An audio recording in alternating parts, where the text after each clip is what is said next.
తెలంగాణ సమాజానికి కేసీఆర్ ద్రోహం చేశారని ఫైర్ అయ్యారు బీజేపీ ఎంపీ అరవింద్. ఇరిగేషన్ పై అవగాహన ఉన్న ఆయన 50,000 కోట్లు దోచుకునే అందుకు ఉపయోగించారని ఆరోపించారు.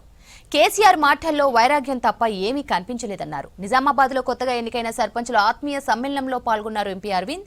గ్రామ పంచాయతీ ఎన్నికల్లో నిజామాబాద్ పార్లమెంటు పరిధిలో బీజేపీ సత్తా చాటిందని చెప్పారు.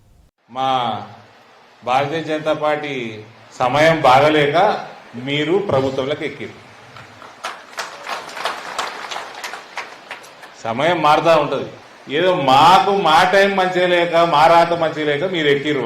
నిజామాబాద్ జగిత్యాలు ప్రజలు భారతీయ జనతా పార్టీకి దీవిస్తున్నారు, భారతీయ జనతా పార్టీని పెంచుతున్నారు. పాత ముఖ్యమంత్రి లిప్పక్ పతంగ్ బయటికి వెళ్ళాడు. చాదస్తం తప్ప వైరాగ్యం తప్ప ఏం కనవలేదు. నాకు పాత రామాయణం చెప్పుకుంటూ వస్తున్నాడు. కానీ తెలంగాణకి చేసింది లొటపీసు.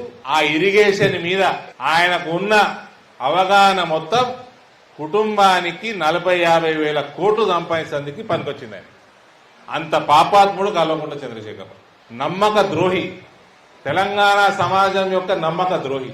కేటీఆర్ నీ సంగతి మీ చెల్లె ఎప్పుడే తిరుగుతున్నది రాష్ట్రం అంతా. మీ బావ సంగతి మీ చెల్లె ఎప్పుడే తిరుగుతున్నది రాష్ట్రం అంతా.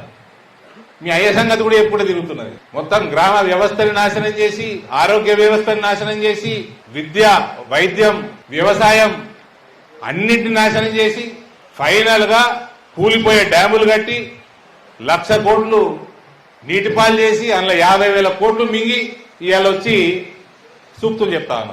కేసీఆర్ తెలంగాణ నాశనం చేసిండు. తెలంగాణలో ఉన్న ప్రతి ఒక్క ఎన్ఆర్ఐల కాడికెళ్ళి, రైతుల కాడికెళ్ళి, మహిళల కాడికెళ్ళి, యువత కాడికెళ్ళి అందరి నాశనం